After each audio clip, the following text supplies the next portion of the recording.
Making these Ghibli arts using Grok AI made me fascinated.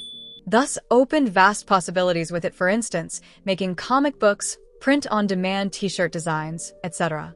So, I am making a quick video about creating the Ghibli-style images which are trending right now. So, without any delay, I am showing it right away.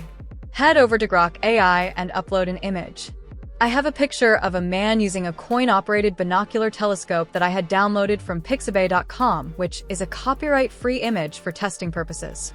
Attach the image and write the prompt, recreate this image in Ghibli style, and hit enter. Wait for Grok AI to generate the image and hurrah. This is insane, isn't it? Disclaimer. In ChatGPT, it is showing that I wasn't able to generate the requested image because it didn't follow our content policy. If you'd like, you can modify your request, and I'd be happy to help create something similar within the guidelines. Let me know how you'd like to adjust it.